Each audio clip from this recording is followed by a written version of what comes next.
I was talking to Hal Jones last night, and Hal's given me permission to use his name this morning, which was very kind of him. And when we finally got over the cheating bit around the quiz, because we were the winning team, we only got one wrong.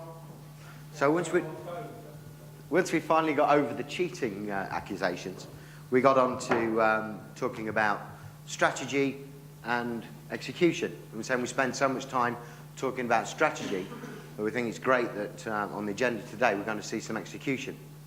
So what you're going to hear from today for the next 20 to 60 minutes from myself and Nigel is two things.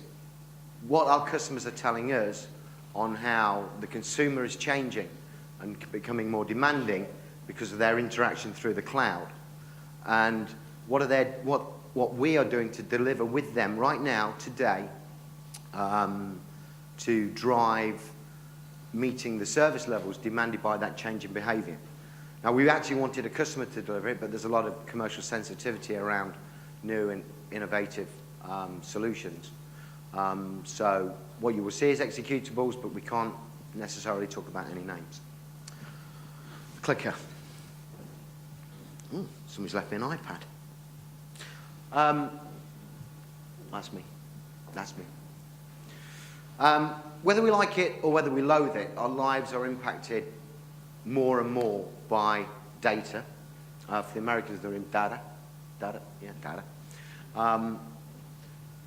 It's having a dramatic impact on our work life and also our personal life. In fact, the estimations are that there will be 31 billion connected devices in the world by 2020. That's an average of 6 to 8 devices per person. Now, I thought, well, I've only got 2, and I don't intend to have any more than 2. But when you look at connected devices, I have get it right. I have a Blackberry for work. I have an iPhone for my personal use. So there's 2. I have a laptop for my work email. So I'm up to 3 already. What else do I have? I have an iPad, because they're just the coolest thing in the world. And Dirk Becker told me that. Dirk Holder told me that, actually, last year. So I went and bought one. I have a desktop at home for managing the billions of photographs that I now take, because it's a data string and not on celluloid. And I've also got a game station which is connected to the internet, so I can play against other people. So I'm already up to 6, and I'm not a technical person at all. I mean, technology is a tool. So I'm sure there's people out there that have an awful lot more than 6 already. In fact, the average household is consuming 375 megabits of data per day. That's the average household. 2.9 million emails sent per second. Data is everywhere. It's impacting our lives. In the mobility world, the smartphone, the Blackberries, the iPhones, etc., reported 67% year-on-year growth. Now, if you look at PCs, you can go out there today and you can buy 75,000 applications to run on your PC. But on the smartphone, which has been around just a couple of years, there's already 1.3 million apps available to buy. How's this impacting our behaviour and everybody else's behaviour? 700 billion minutes spent on Facebook every month. Does that mean anything? If I logged on now, I would finally be clicking log off in 13,000 years. The new boy to social media, Twitter, 65 million tweets per day. Now, only last night, that was 50 million. Thanks, Nigel. And, I mean, what's important to us, guys, is, what are people buying? 73 items purchased every single second of every single day from Amazon. 120,000 a day being shipped by postal operators. 2010 global online sales. Probably we should have aligned a little bit, Carl, but the figures I have, 591 billion euros spent last year in online sales. And that's nearly as much as Lewis's personal portfolio, I believe, Lewis. Yeah? Okay, so a question for you, and anybody who's ever seen me present before, I like a little bit of audience interaction. I don't believe in doing it all myself. So I want to know if you guys are getting smarter. Can I see a show of hands if you have a smartphone with you? Pretty much everybody in the room is using a smartphone.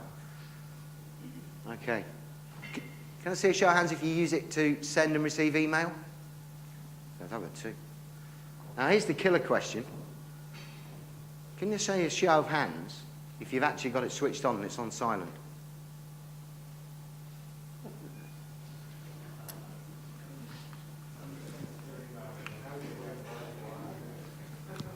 We today are in constant contact because we want more and more and more information. We can't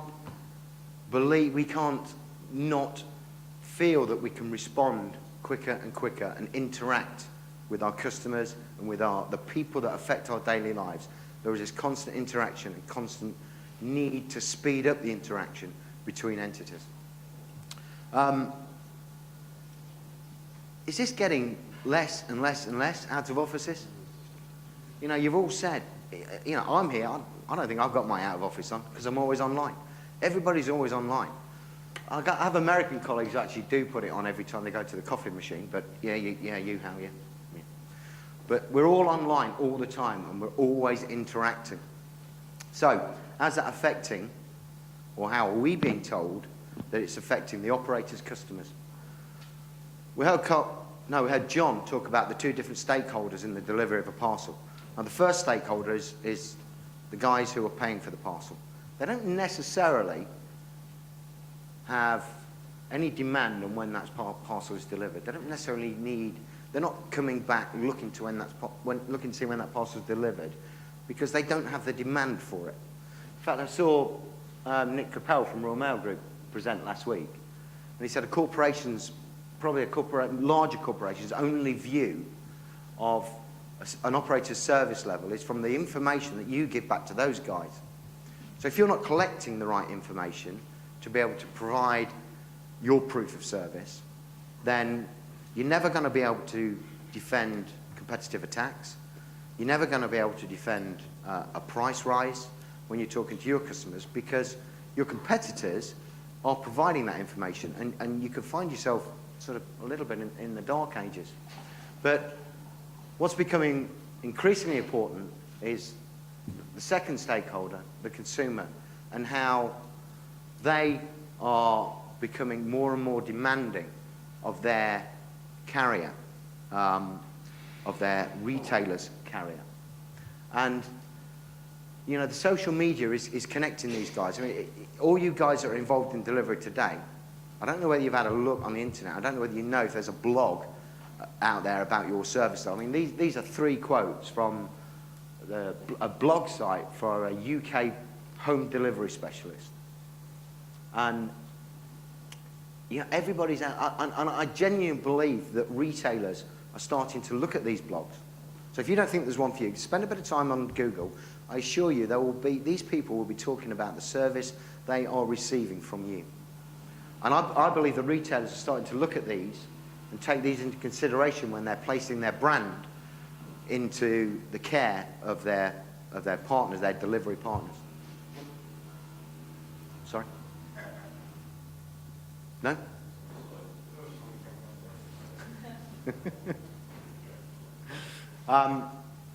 So I guess that, you know, the whole point of this is that the customers are becoming more demanding.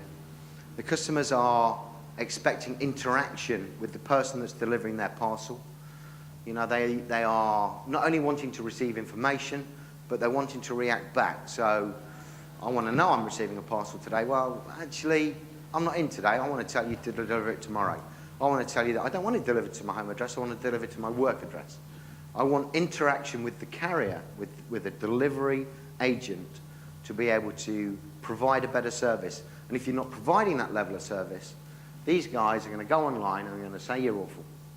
And it's interesting that when I went down that blog site, there was thousands of lines. And there wasn't one positive line, because, you know, who takes the time out to go and say, I received great service today from a parcel carrier? It doesn't happen. It's all negative. So, with that said, I'm going to hand over to Nigel, who's going to get a little bit more specific about the solutions that are being delivered to counter this type of negativity. Thanks, Jeff. How long was I?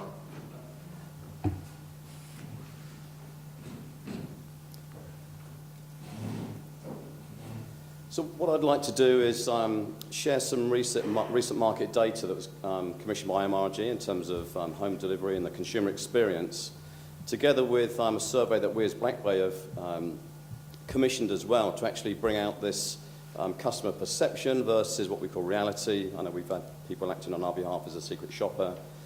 Show some of the trends, build on what Jeff was saying about the amount of data that's out there available, and particularly the voice that a single consumer can have, I know, through the internet, I know, particularly through things like social media, Twitter in particular.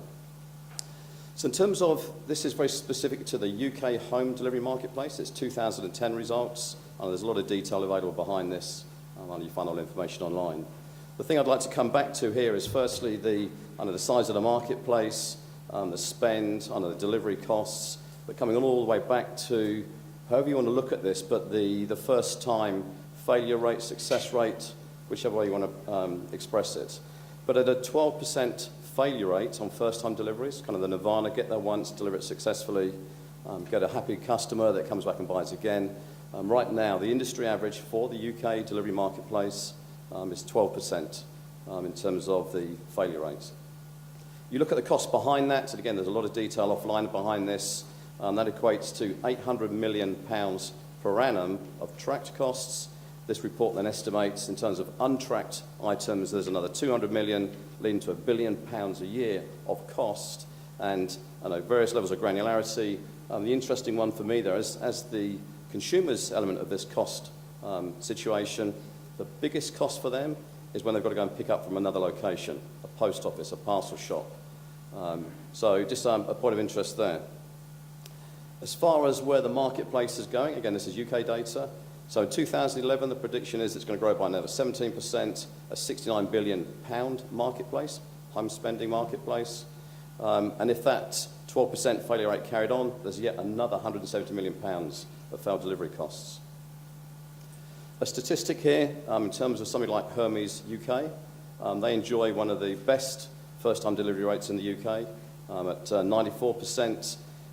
If everybody could rise to their level, that would provide a saving of like £400 million per annum by achieving that first-time delivery rate. I'd suggest that's also helped them be successful last year in winning the largest, certainly UK home delivery contract with Next, which I believe runs until the end of 2018. So a bit of market data there. I'm conscious of time, so I'll probably move quite quick on some of these.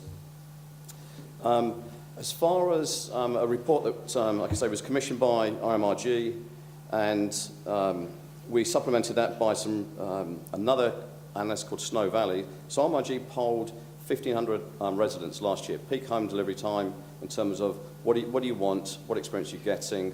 We commissioned Snow Valley to act as a secret shopper for us.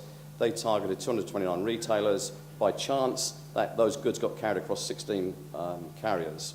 So again, data's offline. What the consumers are asking for in terms of being demanding, 83% want a specific delivery day. Of that experience, only 17% offered up that delivery day. Of a delivery time slot, again, a high percentage, 77%. Only 12% of those retailers through their carrier service provided that option. And then to the last statistic I'll cover on this slide, in terms of evening delivery, when most people are home, I know most of the UK homes are unoccupied during the day, only 2% of those retailers through their carriers, their couriers, offered that service. So, I know there's other data here, I know we'll take it offline because we're conscious of time. So as far as the experience they're getting, again, so the red here is what the customers are telling under the survey audience, and then the green is what we found out through the buying experience ourselves. So one of their main concerns here is they're not going to be at home to sign for the goods when they arrive. And what we found through this survey is there wasn't a single courier that asked for the named individual that we asked for in every one of those deliveries. So that's part of the experience. And I'm not going to get into a mobility lesson here, but there's lots of things in terms of, well, if you're not going to be around, why don't you just use PIN code authentication? You can give that to your partner, you can give it to your neighbour. then you're confident that only somebody that owns that PIN code can take delivery. There's a quality concern about the goods don't arrive as they should do. I know what we found is in one case, I know one of the couriers actually stuffed the goods through the envelope and damaged the goods in the process. The whole carded process of failed delivery, sometimes there's a card, sometimes there's not. In the example here, so I've got to state first of all, so this is a Parcel Force carded delivery. Another courier's come behind Parcel Force, not Parcel Force, and actually used that previous courier's card. They've scribbled over it, and I've deliberately sanitized the courier here, and then put that through. So that's part of the experience that they've received there. And in terms of specific delivery instructions, I know please shut the gates because of the dog, please leave it in a safe place in the black bin in the garden. There's only one driver following those instructions. Again, with mobility, it's really easy to say to the courier, did you read the instructions? Yes. Did you follow them? Yes. That doesn't make sure it happened, but there is a compliance check that's taking place. So the part of the experience there. So the last statistic here, which we all need to be cognizant of, is this delivery process in terms of 46% of the consumers polled said their delivery experience will influence their choice of retailer. If they have a bad experience, they may not go back to that retailer again. And that's where this retailer-carrier relationship kind of hand the baton over in terms of the particular brand of the retailer to the courier in terms of this experience. There's some really obvious things as far as we don't see happening. I know somebody's there, I know, with this type of device. What the retailer's not asking the courier to do is, why don't you put my logo, as we've mocked it up here, on that device for that doorstep experience. So as they sign, they see the logo of the person they're buying the goods from. So part of the experience there. Quickly, in terms of the whole internet evolution and Twitter in particular, this single consumer now, and if they had a bad experience, I know they're going to probably rush to their Twitter accounts. I know they're going to hit that. They're going to say something bad about one of the carriers. They're unlikely to say they have a good experience.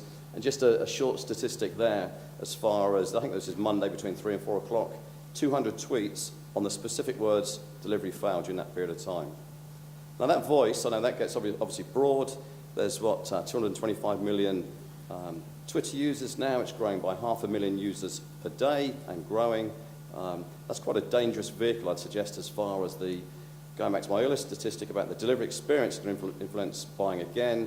I know how many people looking at this, they see a courier's name, are they going to influence their choice next time round?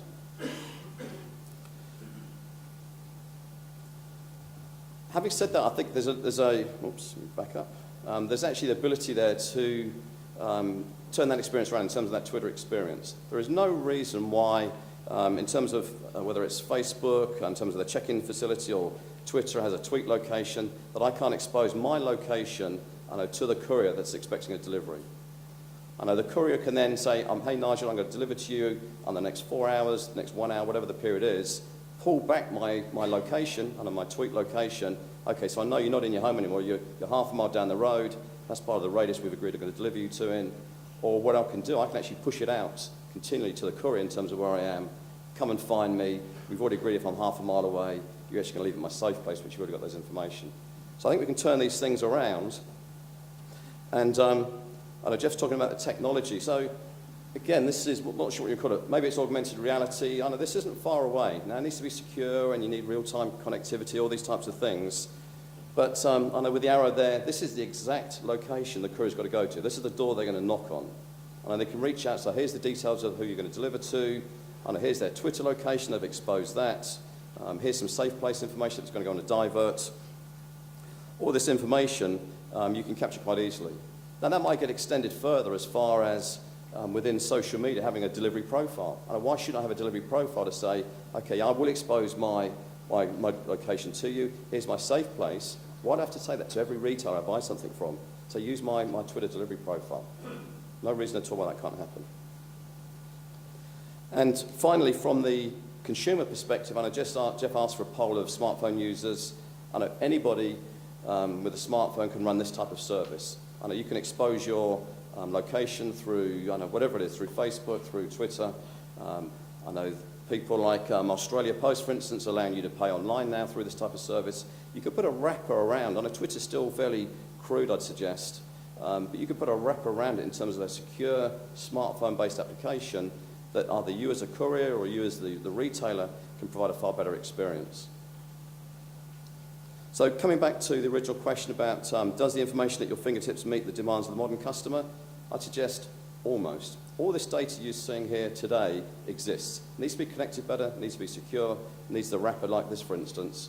So just like to give you something to think about in terms of the courier tracking the customer as much as the customer tracking the parcel delivery process. So thank you very much.